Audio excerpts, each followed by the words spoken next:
Okay, દાખલા number 10 એકદમ સરળતાથી જરા ધ્યાન આપો શું કહેવા માંગુ છું.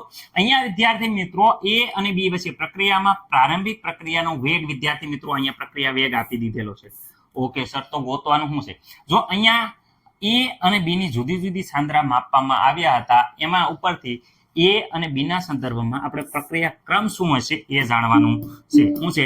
પ્રક્રિયા ક્રમ નથી ખબર, તો પ્રક્રિયા ક્રમ જાણવાનો છે. ઓકે, જોઈ શકો છો અહીંયા માનો કે પ્રક્રિયા આપણને એ પ્લસ બી આપી છે અને પ્રક્રિયા થઈ અને વિદ્યાર્થી મિત્રો નિપજ થાય છે, નિપજ.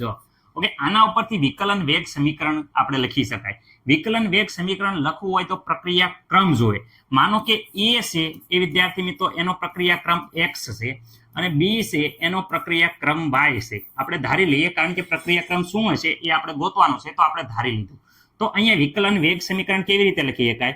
તો વિકલનીય વેગ સમીકરણ વિદ્યાર્થી મિત્રો આર બરાબર આપણે આ રીતે લખી શકાય. આર બરાબર ઓકે, અહીંયા શરૂઆતમાં કે એ અને બી. ઓકે સર, અહીંયા પ્રક્રિયા ક્રમ લખો, આ લખવો પડે. એ છે એને એક્સ પ્રક્રિયા ક્રમ છે, ધારી લીધું છે. બી નો પ્રક્રિયા ક્રમ આપણે વાય ધાર્યું છે, આ વાય. રેડી? આ આપણે વિદ્યાર્થી મિત્રો ધારો, આપણે આવું ધારી લીધું છે. ઓકે, હવે વિદ્યાર્થી મિત્રો જો આ પહેલા સેટના સંદર્ભમાં તમે અહીંયા જુઓ તો એની સાંદ્રતા, આ બી ની સાંદ્રતા, અહીંયા પ્રક્રિયા વેગ. તો વિદ્યાર્થી મિત્રો આ છે એ છે, આ બી છે અને આ વિદ્યાર્થી મિત્રો આર બરાબર છે. તો અહીંયા પ્રક્રિયા વેગના સંદર્ભમાં સૌ પ્રથમ વિદ્યાર્થી મિત્રો આપણે R1 બરાબર લખીએ. તો R1 બરાબર અહીંયા જોઈ શકો છો કે ઇન્ટુ એ. જો એ બરાબર તો અહીંયા આપેલા છે, કેટલા આપ્યા છે? 20 x ઘાત, કારણ કે જો x ના સમપ્રમાણમાં છે. ઓકે, અહીંયા બી ની વાત કરે તો 0.30 y. ઓકે, અને આર પ્રક્રિયા વેગ આર બરાબર અહીંયા આપ્યો છે 5.07 ગુણ્યા 10⁻5. ઓકે, મને નથી લાગતું કોઈને કાંઈ પ્રોબ્લેમ હોય. નહીં સર, એકદમ અમને આવડી ગયું છે. અહીંયા R2 ની વાત કરે તો R2 એવી જ રીતે અહીંયા જોઈ શકો છો A1 બીજા માટે તો અહીંયા 20 આવ્યું છે, 0.20. ઓકે, અહીંયા પણ વિદ્યાર્થી મિત્રો 0.20 જ હતા, એટલે ઉપર ખાસ લખવામાં ભૂલ થઈ ગઈ, જોઈ લીજો. અહીંયા વિદ્યાર્થી મિત્રો x ઘાત આવશે. અહીંયા જોઈ શકો છો બી બરાબર કેટલા છે? તો અહીં બી બરાબર 0.10 ની y ઘાત અને અહીંયા પ્રક્રિયા વેગ આપ્યો છે 5.07 ગુણ્યા 10⁻5.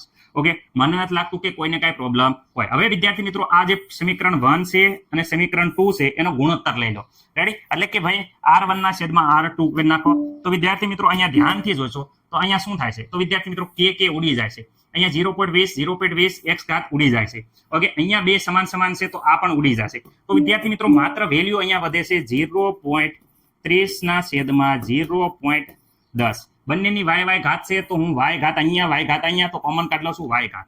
ઓકે, અહીંયા વિદ્યાર્થી મિત્રો કંઈ નથી તો અહીંયા 1 લખી દઉં છું. ઓકે સર, અમને કાંઈ પ્રોબ્લેમ નથી. 0.30 ને 0.10 વડે ભાગો તો 3 આવે છે જવાબ. અહીંયા 3 ની y ઘાત બરાબર 1. હવે કેટલી ઘાત કરીએ 3 ની તો 1 જવાબ આવે. તો આ બધા વિદ્યાર્થી મિત્રોને ખબર પડી ગઈ છે કે 3 ની આપણે જો 0 ઘાત કરીએ તો જવાબ શું આવે? તો વિદ્યાર્થી મિત્રો એનો જવાબ વિદ્યાર્થી મિત્રો 1 આવે છે. તો આપણે y બરાબર જોઈ શકો છો તો કે y બરાબર અહીંયા હું લીધા 0, તો y બરાબર 0 હોય શકે તો જવાબ 1 આવે છે. તો વિદ્યાર્થી મિત્રો આના ઉપરથી કહીએ કઈ માટે y બરાબર 0, એટલે કે બી છે એનો પ્રક્રિયા ક્રમ y છે. તો અહીંયા બી નો પ્રક્રિયા ક્રમ જે y હતો એ કયા ક્રમની છે? શૂન્ય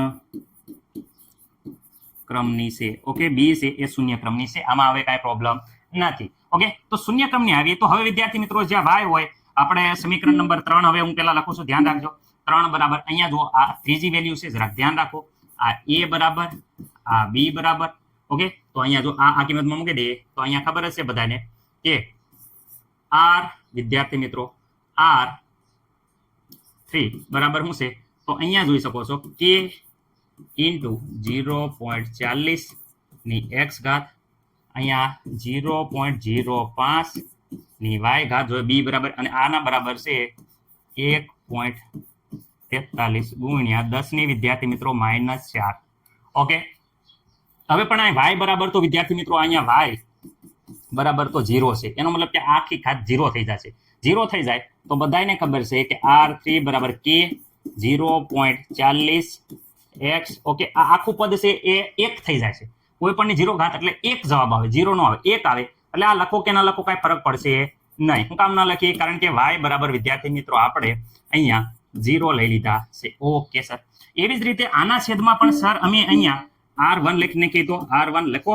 R1 બરાબર તો અહીંયા સમીકરણ રહ્યું કયું હતું? k ઇન્ટુ 0.20 જોઈ શકો છો અહીંયા 0.20 ની x ઘાત y વાળું પદ લખશું નહીં, કારણ કે y વાળું પદ શું કામ નહીં લખીએ? કારણ કે અહીંયા જોઈ શકો છો y એ શૂન્ય ક્રમની છે, શૂન્ય ક્રમ અહીંયા શૂન્ય મૂકીએ તો આનો જવાબ 1 આવશે, તો આખું લખવાની જરૂર છે નહીં. અને અહીંયા વિદ્યાર્થી મિત્રો 5.07 ગુણ્યા 10 ની -5. ઓકે વિદ્યાર્થી મિત્રો, વ્યવસ્થિત રીતે આનું સાદુરૂપ આપણે ઉડાડવી તો દરેક વિદ્યાર્થી મિત્રોને ખબર છે આ કે જાય ઓકે, કે ઉડી જશે.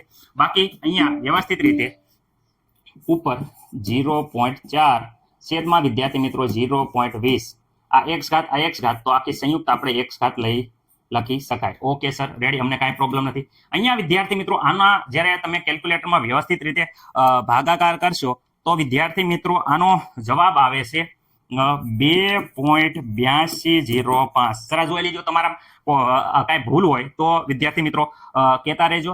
રેડી, મારે અહીંયા આટલો આવે છે. ઓકે વિદ્યાર્થી મિત્રો, હવે અહીંયા વ્યવસ્થિત રીતે અહીંયા જોઈ શકો છો કે અહીંયા આ બેનો ભાગાકાર કરવામાં આવે તો વિદ્યાર્થી મિત્રો 2 વધે છે, 2 ની x ઘાત, અને અહીંયા વિદ્યાર્થી મિત્રો આવે છે 2.8205.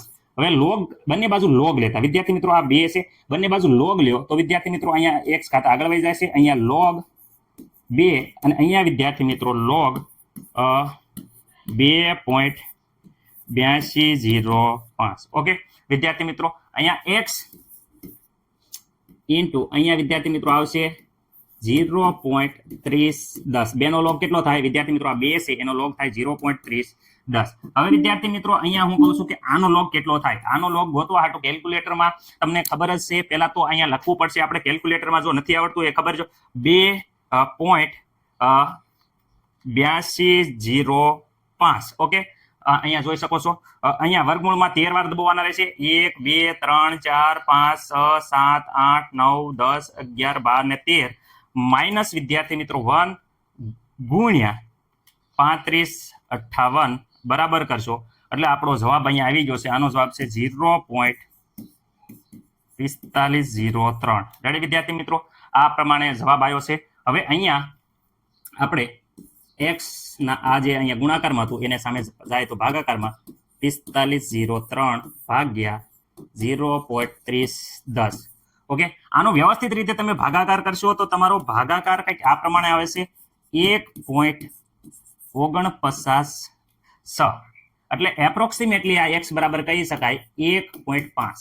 રેડી, એપ્રોક્સિમેટલી એટલે વિદ્યાર્થી મિત્રો આશરે આના જેટલો થયો. બરોબર, રેડી, નિયર બાય કરીને. એટલે વિદ્યાર્થી મિત્રો x જે છે એ એનો પ્રક્રિયાક્રમ વિદ્યાર્થી મિત્રો શું થાય?